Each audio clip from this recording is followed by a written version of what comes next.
Hi everybody, welcome to the second episode of Women in Hard Dance. We got a lot of reactions to the first episode, and we're excited to bring you more. This episode is filled with the stories of some of the incredible female DJs and producers in our scene. They're going to talk about their careers, experiences, highlights, and lessons that they learned along the way. We would like to thank our sponsor RaveSafe for today's episode. RaveSafe is a fast-growing Dutch online festival hearing protection brand that offers a quality product to prevent tinnitus during a music festival. In addition, RaveSafe donates a part of every order to a foundation to contribute to a hearing damage-free future. Who starts? Jada, you start, I start. You go, girl. Okay. My real name is DaY-már Otto. I'm now 36 years old, and I started playing hardcore when I was 18, so 18 years ago. And I started at a little club in the north of Holland. And I was, of course, a vinyl DJ because we didn't have CDs in the time. And it was amazing. And after a few months, Massive Hardcore already contacted me. And they asked me if I wanted to be at their bookings agency. So yeah, of course, I did that. So yeah, then everything went skyrocket for me. Yeah. I'm Ash Kilbourne. I DJ and produce as Kilbourne. I make and play industrial hardcore, terror, speedcore, techno. I'm from New Jersey and currently living in New York City. Hello guys, I'm Hysta. Thank you for having me here. I'm 22 and I'm from France, but I grew up in South America. Actually, I'm a hardcore and DJ producer. At first, as you can see, I was only playing early and millennium hardcore, but when I started to play in clubs, I realized that it was not possible to play on vinyls anymore. Then I have to switch to more new style and learn to use CDG. My name is Marloes and I'm 50% of Art of Unity. It started in 2012, I think. Well, it was earlier when I was listening to the music and get addicted like everyone else. And but in 2012 or 13, it was the first event where I went was Cubase, Twilight Zone, and yeah, since that moment I want to know everything about it and yeah, how everything works in the scene. But yeah, I was not really into the scene at that moment as an artist. I'm Lauren Valentine, come from New York, USA. I've lived here all my life. I produce and I spin raw style mostly and some hardcore. And I'm really excited to be here today to talk to you guys. Hello everyone, my name is Juliëx. I am 21 years old and people will know me as Juliëx, a sample hardcore DJ and producer from the Netherlands. So, I am Lady Dammage. I got into hardcore music thanks to my dad because he was a hardcore head and he loved the 90s and the 2000s hardcore. I started playing music when I was old. I live in Barcelona. I got my first gig in 2014 when a promoter discovered me through Facebook. And I was also driver of some DJs here for Spanish parties. And some DJs discovered me because I had my pen drive plugged in my car. So they asked me who the track was from, and I said, it's mine, but it's not ready to be released. So without knowing, these DJs decided to contact their managers. And the next day I had few messages on my Facebook saying that they wanted to hear my previews, but I was really very shy at that moment and very insecure about my music. So, but anyway, I did the step and here I am. Hi, I'm DJ Yoshiko, aka Jade. And how did I start to listen hardcore? Well, definitely not my parents. I wasn't that lucky. My parents fucking hate hardcore, I can tell. I think it happened actually I started listening hardstyle first. And it was DJ Tatanka. I heard first track of it when I was 13, I think. And then I started to listen hardstyle for a couple of years. And then I moved into hardcore just afterwards. And I had my first party when I was 15 years old at the Q Dance at Florida. So there was a Scantrax party over there. And on the first floor, there was hardcore. So basically, that was the first day I see hardcore people dancing. But back in the days, it was way different. Like, we were scared. Like, when you were 15, going to certain club, you were scared. And I remember that I was there with my friends, and someone said, like, yeah, upstairs, there's all the hubbers dancing hardcore. So I was like, let's go check it out. Let's go check it out. And I just thought it was way cooler than hardstyle. I still like hardstyle, but then I moved into hardcore. How did we To be become honest, friends? I think I don't remember exactly, because what I know is Me like neither.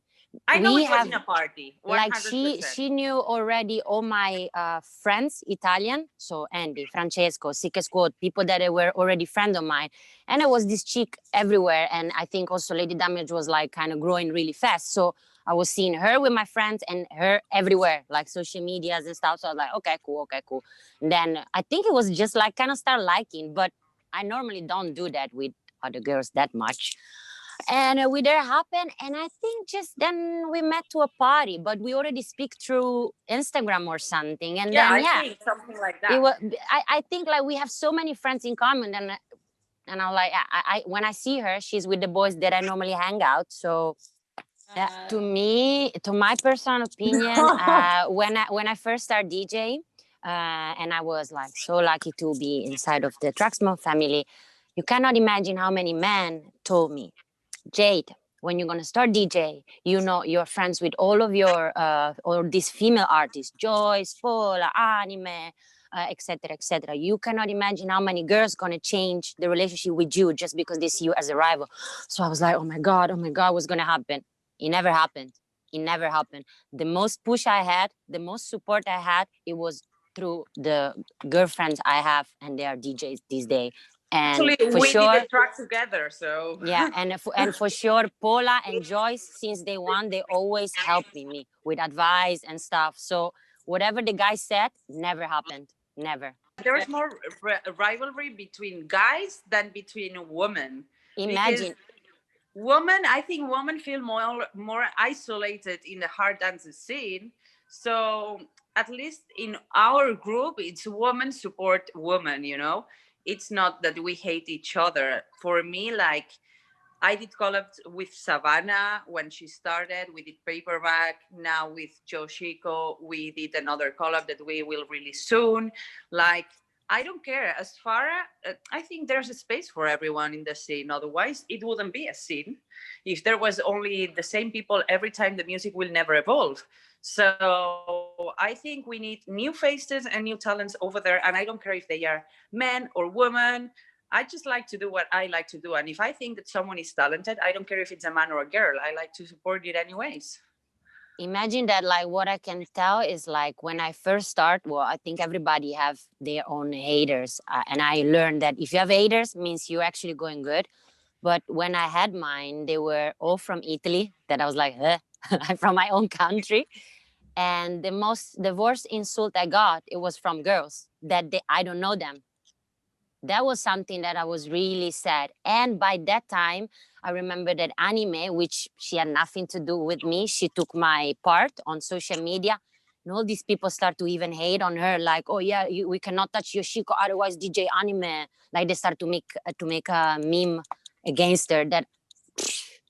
That was really, but I was really surprised when it was women calling me bitch or cocksucker or whatever. Like, then a woman think that this is the only way to be somewhere, then we already have a problem.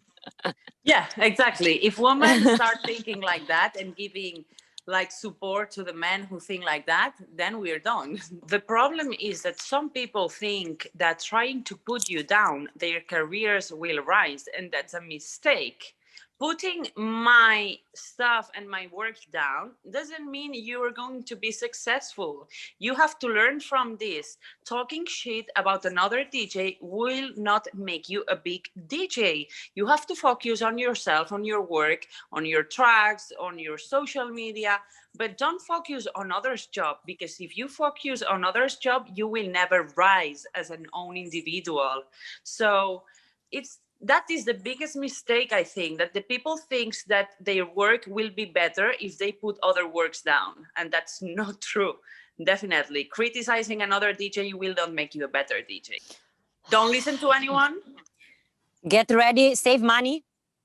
Save money Save to money. invest in your equipment, because you will need material. Yeah, because being DJ, being a photographer, being a you have to YouTuber, invest a lot of money, you know. it's not cheap at all. Yeah, because for example, you can know how to make a track, and you can make the track, and you can release some stuff, but then if you want to have a good promotion of that track, you have to make a video clip. So then you have to pay someone who can film a video clip, then someone who can edit a video clip, and stuff like this. So you need, don't listen to anyone. Read your contract. Another big lesson. Read your contract. I learned. Read your contract, because everyone had some kind of problems with their contracts in the scene. I had my own problems with contracts years ago. I think in 2016 or something like that. Don't listen to anyone. Read your contracts. Save money.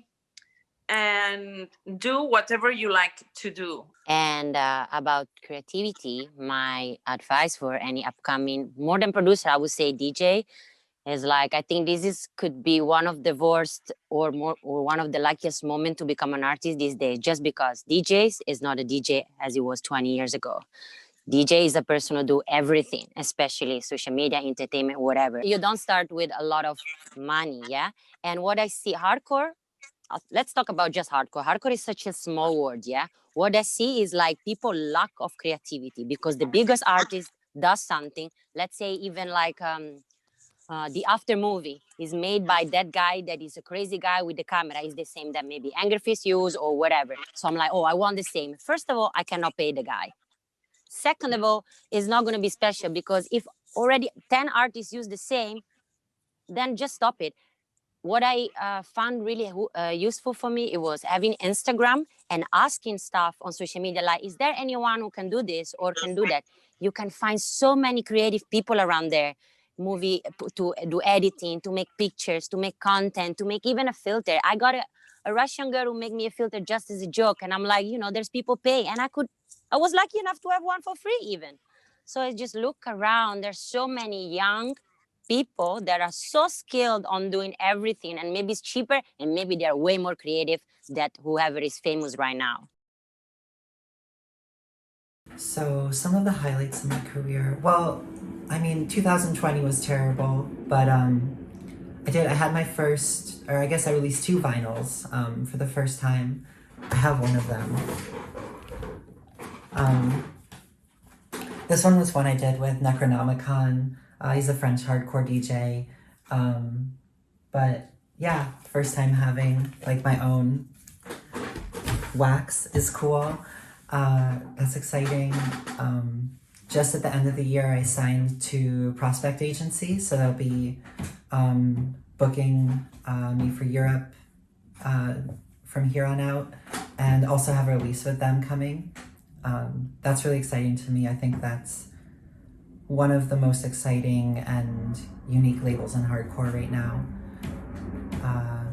Other highlights. I played, a few years ago, I got to play Saul in Berghain, like the main room. That was really exciting. I mean, it has just such a history, and it's so fucking loud. My studio is in my home, which is convenient now. It would always be nice to have a larger one, but I have enough space for like some hardware. I've got some drum machines, synths, which I find really fun, like kind of breaks up the monotony of just being on a computer all day, which we all do anyway. It takes me a while to make a track sometimes. You like grind on it for 2 weeks and then let it sit for 2 weeks, think about it, come back with fresh ears. I think that part's really crucial. Things I've learned. I think something that I saw recently that was cool was Celsius did like a tutorial for Prospect that was about 5 weird tips for hardcore. And I liked it because they were almost not at all about production. But one of the things he said was like, fuck kick drums, stop worrying about your kick drum. I think there's a tendency, especially in like contemporary, like weird hardcore, like I know industrial hardcore, doomcore, slowcore, all these cores. Crossbreed, I don't enjoy crossbreed, but I think it suffers from this too, this kind of streamlining of like perfect surgical mixing and mastering, really predictable arrangements, you know, build, mini, release, drop out, build with new element, whatever. I think it's predictable and falls short of what it could be for that. So I don't know, becoming less hung up on having this perfect polished sound and more about the ability to evoke emotion and create moods and textures and something surprising. Yeah, I mean, I'm definitely aware of it. I think it would be really hard not to be. It's interesting. I think it becomes complicated when you try to decide where you're going to draw the lines of what the scene is, like what area you're talking about, because I do think it's pretty exciting actually how present women feel to me in crowds at hardcore events, just as fans and participants in the scene in any capacity. I think that's really cool. Also, if we're talking a bit more specifically about like production, which is definitely, that's the area I'm most interested in or feel most intimately connected with. Yeah, it's odd. I think there's a lot of different lenses through which you could break it down. I think that, I don't know, it doesn't feel like an everyday barrier to me, unless, I don't know, I think, at least in like industrial hardcore scene, I kind of trust like some level of awareness of gender politics, to not just be like a total asshole. But obviously there's exceptions to that, and certainly within the broader hardcore scene, just the misconceptions that women aren't interested in like music making, like synthesis, this, I don't know, the myth that only women are being ghost produced because of course so many of the men who line the main stage for every event are also relying on a bunch of other people to make their music. I think something that bothers me is maybe the focus on aesthetic and appearance. I don't know, to reverse the situation, I really like Chaos Engine. I think he's a really sick producer and DJ. And I feel like, and he's also like super shredded. And I feel like when he does a live show, or like a live stream, the comments aren't just like, oh shit, he's so shredded, or like, not shredded enough, bad, he should feel bad. You know, this litany of like bullshit that you get when you're a woman performing, comments on your appearance, estimates about, you know, do you look too feminine or too good to actually be intelligent? I don't know. I think that's disappointing, but I appreciate the men that I do collaborate with and feel in conversation with, who, I don't know, aren't as hung up on that. It's such a hard question how to affect a cultural change. I think the obvious question is that people that hold like cultural cachet and power, social capital within the scene need to make decisions not informed by misogyny. But that's difficult. I think that small individual things that we can do is, and this has a good effect outside of, you know, sexism and hardcore in general, is be open to sharing your knowledge. If you're a producer, and in particular if a woman is reaching out to you and wants to learn about production or has questions, don't don't safeguard that knowledge because, you know, you're creating scarcity that isn't necessary. We're in a really unprecedented time of technology being available to so many people and information. And so we should be sharing that. We should be making it possible for anyone who wants to produce or DJ to the very least get started and dip their toes in. So I think sharing knowledge, I think if you find yourself, and I think this is especially for men, but also women, that like we internalize these messages of inauthenticity, just in femininity and women in general. I would interrogate in your own mind, like, how do you maybe delegitimize women who are producers or assume legitimacy in men who are producers, and just question that and sit with it. I can see in myself, especially with mainstream hardcore people, this kind of this slippage to being like, oh, I feel like she definitely doesn't produce. That's kind of a bummer. Like, I wish she did. It'd be very exciting to see this, you know, #1 DJ actually making her own music. And certainly we know that to be the case for some people, but we don't know that for everyone. And letting go of this, I guess, knee-jerk reaction of assuming women can't do things.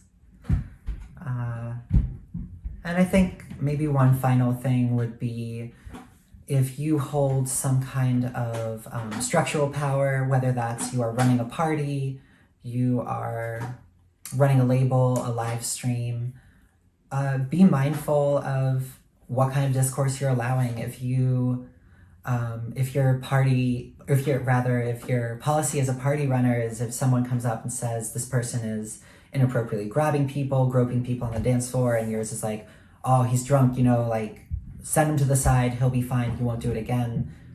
Rethink that. Like, maybe that person shouldn't be at the party. Maybe they are not comporting themselves in a way that's appropriate to this. And, you know, if you have like people saying really hateful shit like on your message boards, like, I don't know, just tell them fuck you. Like, you're clearly not about what this label is about, which is hopefully just everyone being obsessed with hardcore and like going all out for it. I was going out like everybody when they are 15, 16, and I went to Thunderdome, and I think my little brother introduced me with hardcore because he always bought the CDs and stuff, and I was like, yeah, okay, whatever. I didn't want to know anything about it, but at one point I was like, oh yeah, I can, this is something I can work with.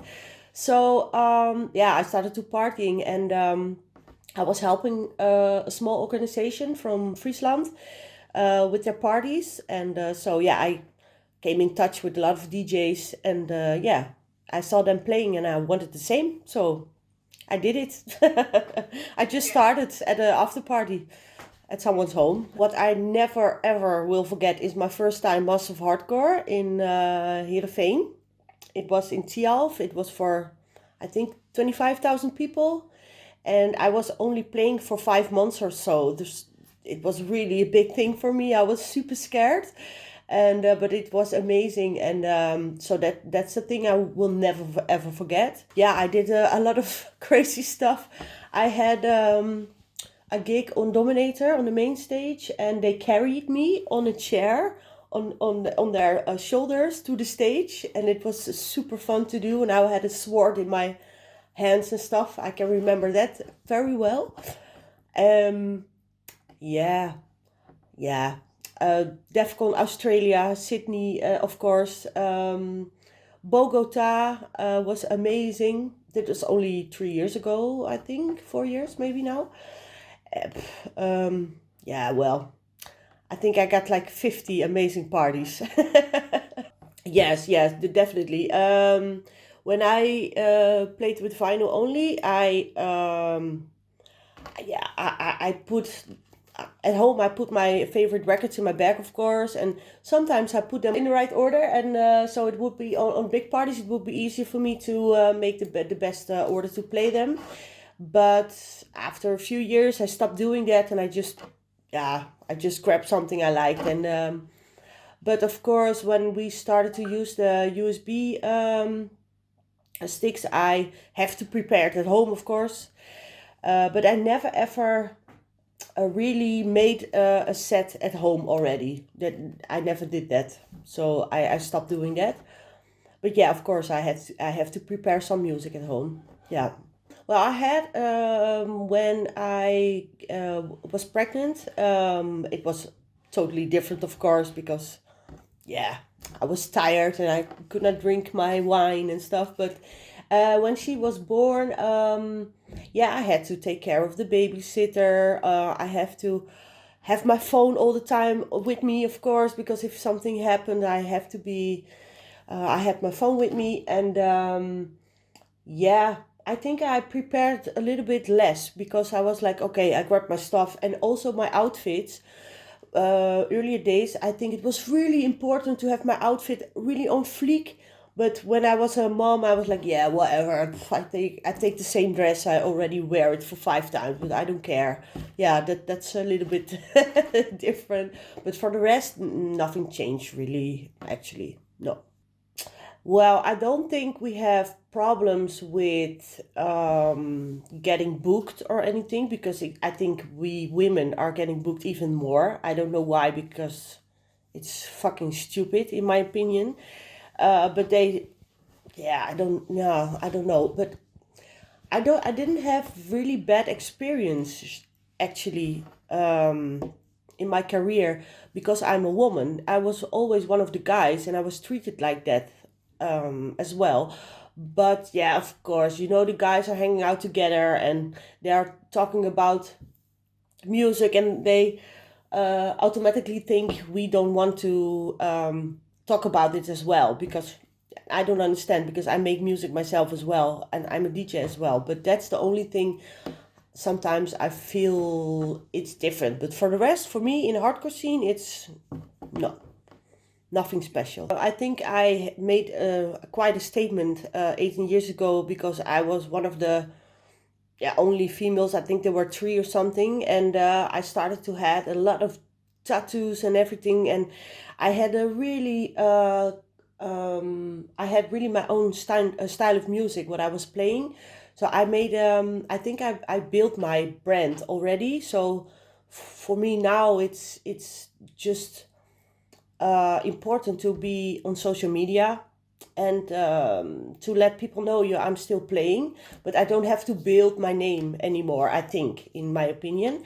So that's nice. But in earlier days, I had to do a lot of photo shoots and stuff, and and of course produce a lot of tracks. And but for me, important thing was to make my own special sets with a different kind of tracks everybody played. So please make your own sound. Don't go with the flow because everybody is doing already that flow thing, and everything sounds the same lately.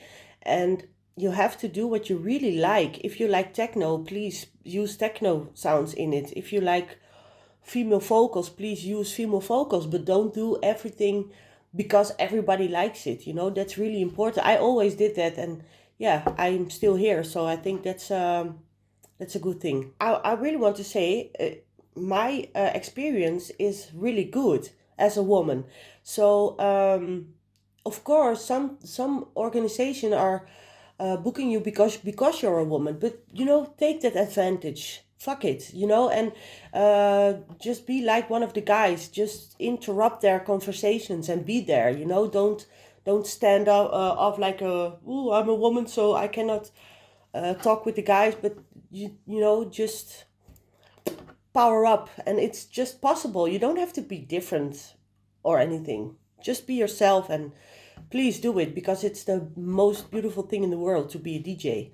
On the business side, so on stage you have to make fun and everything, also at home make music, blah blah, but there's also a really harsh business side, and you really have to stand your ground to assure they don't make use of you to make money over your back. That's really important.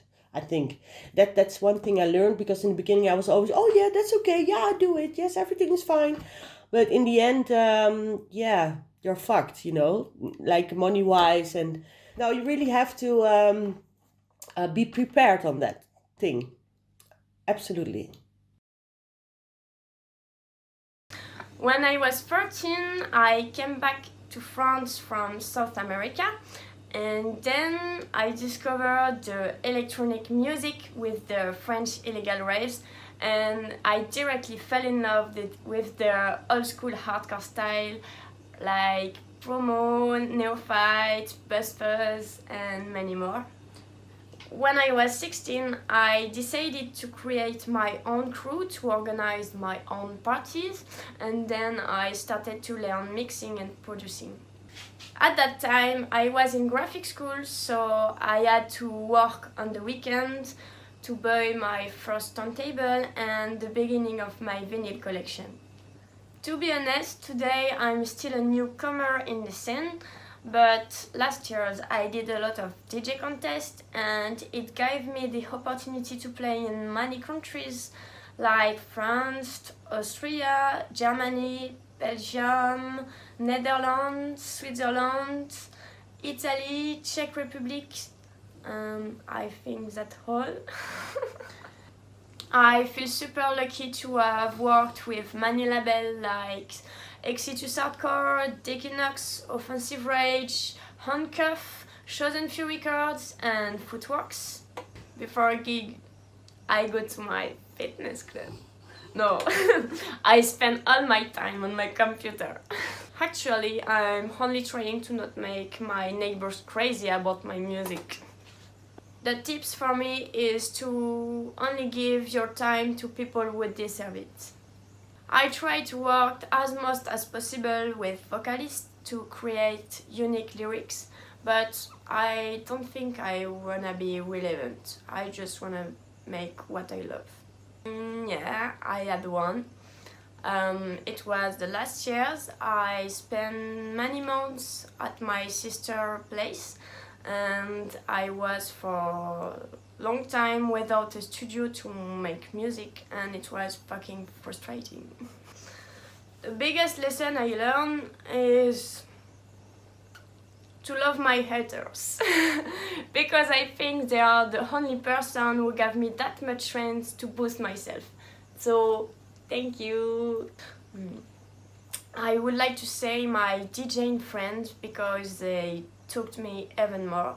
So I want to thank Dementia, Sakira, Invisor, and Alice Reyes. In general, I would also say, of course, my family, and especially my sisters and my mother, who were always here for supporting me. It's a really funny journey because I met Mike 7 years ago, and I met him earlier, but then we were starting our relationship, and he was only playing music and DJing, and then he started producing, and I was really curious about how it works, and I tell him, oh no, I want the same, and show me how it works, and we start playing to practice and stuff, and then I also got addicted for producing, so he started to teach me. And then I started a course. Yeah, the roles we have now, but it depends, because sometimes, most of the time I'm working full time.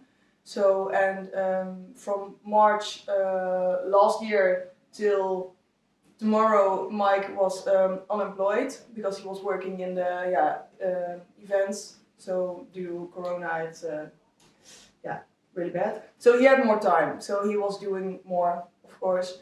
But yeah, it depends on everything, because we also have a podcast, and in the beginning I made them, and I did a little bit more, but now he did it because he had more time. So yeah, it really depends on everything We were not really surprised because first of all we didn't want it because we had the feeling like maybe it's too easy or cheesy or because it was really original because you're in a relationship, so that's different. But we were solo acts, but most of the time we get booked together because everyone had the feeling like, oh, that's really cool to see you both on stage and to see the love and the energy. And then we talked to Mike talked to someone on Phoenix, I thought, and he's really well known in the scene, and he said, maybe it's a really good chance for you guys to start one act. At first we had to feel like, we don't know if we have to do it, but then we realized, why not? And our relationship was steady because it was also, not for 1 year, because it's already a little bit longer. But then the idea started, and nobody was really surprised, but they all loved it, so that's cool. When I was a solo act, I had more negative reactions, and then when I started to become a duo with Mike, I realized that it was not really different. And sometimes when I talk to people on HDA or another music-related meeting, and I talk to some people, they are like, "Oh, but Mike is making the music right," and then I tell them that it's not like that. And of course now he's doing more and he's better because he is making all the sound design, and I'm more like arrangements and stuff. But it's not like, when I was a solo act, everybody said that I was ghosted and everything, and now it's more in the middle, I think. To have our own podcast, it's really cool. It's really nice because I realized that I was way more informed about new releases and stuff, because now I'm searching for new releases for the podcast and stuff. And in the beginning, Mike told me, "Oh, have you heard the new track of blah blah blah?" And I was like, "Oh no, not yet. Let me know, or let me hear." And now I'm way more in all releases and stuff.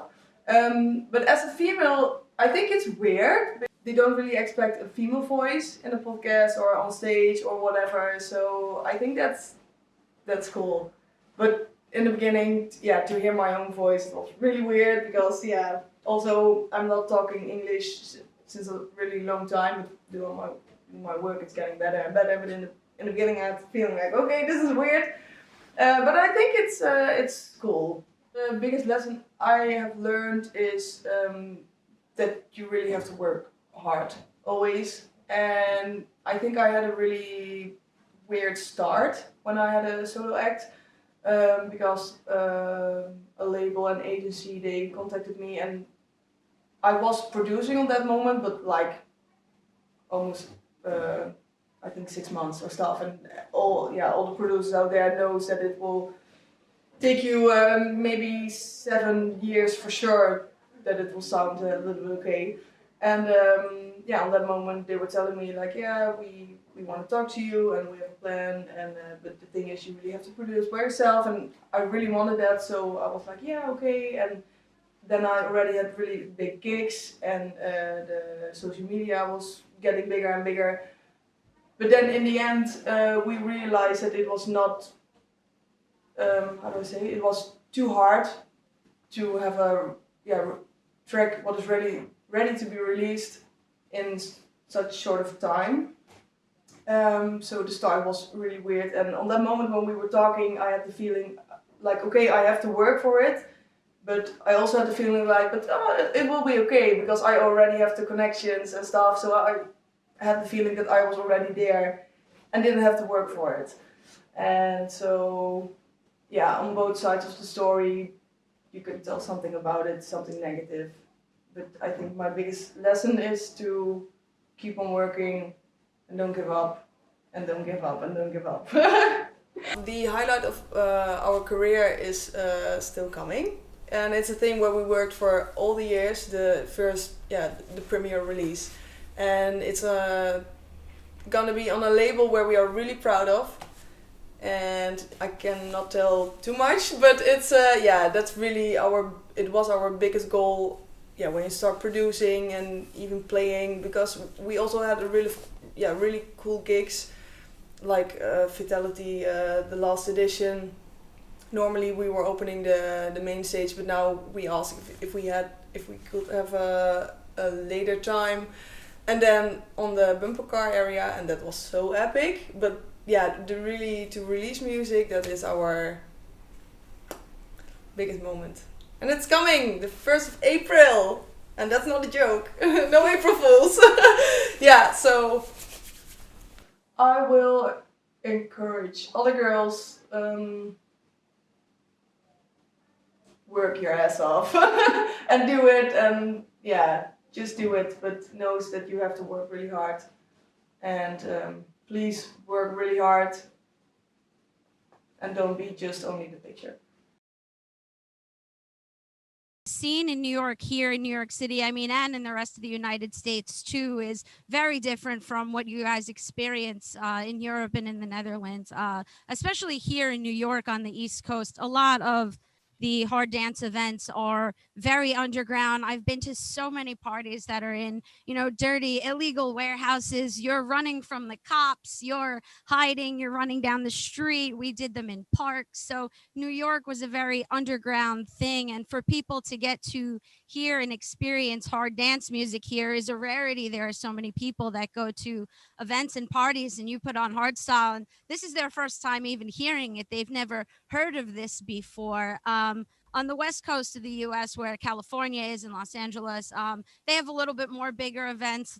They have more numbers. They just have more people that go to those kind of events there. So they have a little more the caliber of events that you guys would be used to in the Netherlands. But for me, I think it's cool that that's kind of where I came from, and I got to experience all that, gritty, dirty warehouse raves, and I think that really made me who I was. So it was a cool experience. First person that put me on stage, it was actually a dare. I was behind the booth and I was talking about someone who was not very good who was playing, and the owner of the club looked at me and said, well, you're going to play next week, so put up or shut up. And I was like, okay. And that venue actually was called the Morgan Room, and it was a warehouse. It was illegal, and there were many instances, I can think of 2 or 3, that the police came in and shut down the building, closed all the doors, questioned everybody. And we've had so many instances like that. So we've definitely had to deal with, fighting against the police here, because hardstyle's just not as mainstream as it is out there, and it's not accepted. So yeah, venues like that and running from the cops is definitely something that we've all experienced here as a New York raver. I feel like I was very lucky growing up. I had parents that are really accepting of who you are. My dad plays the drums in a rock band. They're called Cosmic Kurt and the Atomic Knuckle Busters. You can find them on Spotify. And my mom was always really accepting of, each person's individual style. So I remember in elementary school telling my mom I wanted to be a witch for Halloween, and she bought me my first black lipstick, and we did it. So I think from a young age I knew that I didn't want to fit in, and I wanted to look like me. So from there, I think my look is just a culmination of all my weirdness over my life that's kind of come together this way. I think self-expression is really something that comes from the inside. So, as is art, but for people to be able to express themselves and have whatever hair color they want, or wear whatever, shirt or makeup, whatever makes you feel good, whatever makes you feel alive. And I love that. So I really love getting to express my personal style, both in, what I look like and through music as well. I think when I first moved from go-go dancing to DJing, I was concerned about being taken seriously, and I wondered if, people might look at me differently or think of me differently because of, how I dressed or who I was. And I kind of stopped caring, because I realized that people, as a woman, I'm sure you guys have experienced as well in hard dance, people are going to look at you like that and judge you no matter what you wear. So I felt that I was just going to go out and represent myself how I wanted to.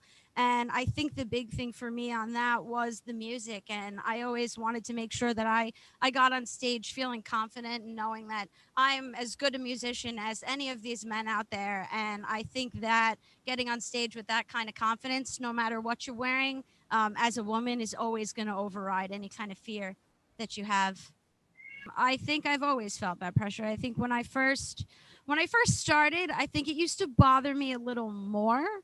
I think I used to worry about people thinking I didn't know what I was doing. I remember when I first started, I played a show once, and the gentleman that played before me still had both of his USBs in both of the players. So I just asked him which one I could take out so that I could put mine in, and he proceeded to tell me where the Q button was. And I said, I know, thanks. Like, I know all this. Why are you telling me? Like, would you tell another male DJ that got on stage where the Q button was? Probably not. So at that time, I definitely was like, whoa, this is real. But I think as I've gotten more confident in myself and in my skills, both in the studio and on the decks, I think I've gotten a little less afraid.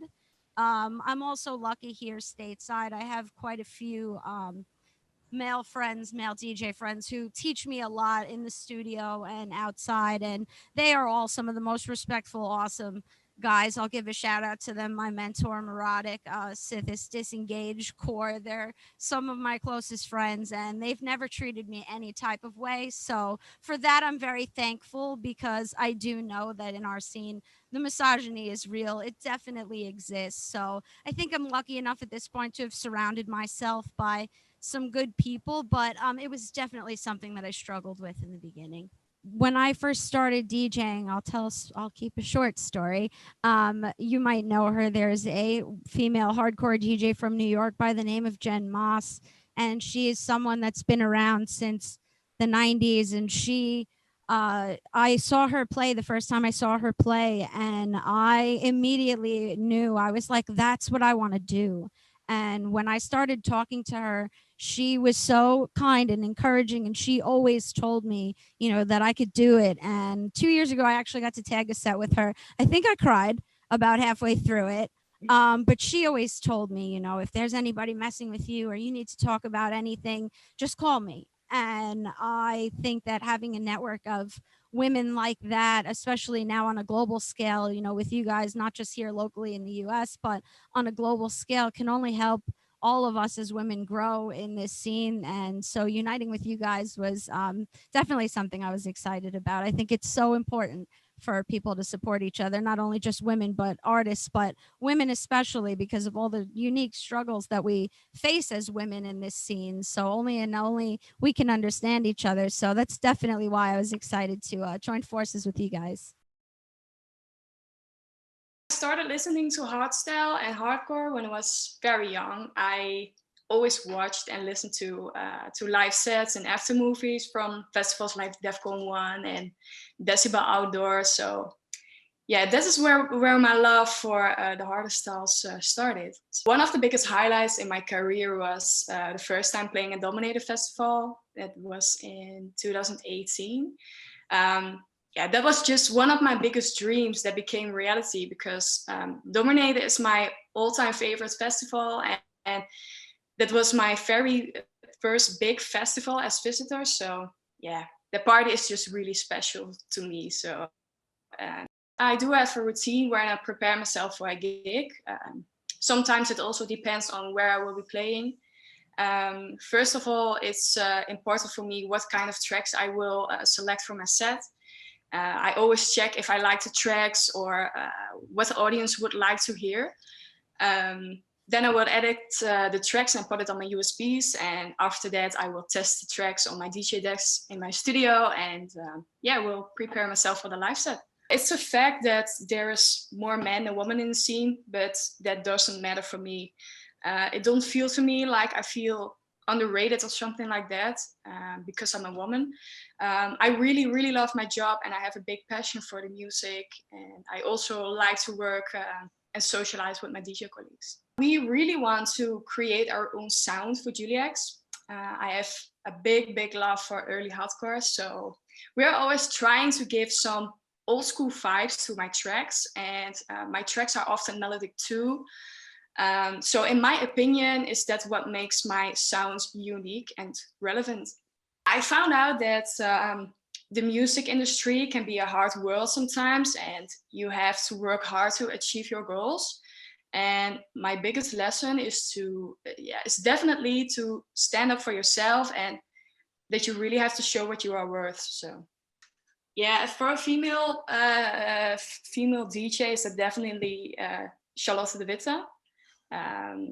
In my opinion, she's just a legend, and in my opinion, she made it. And I really think it's cool about her. Despite her fame, she stays with herself, and she shows that she is so down to earth, and that is something I also want to keep for myself. Yeah, I would encourage other girls to join the scene as a DJ for sure. But in my opinion, it's very important to stay with who you are. And female DJs can get judgments very quick from the outside world about their reputation or something like that.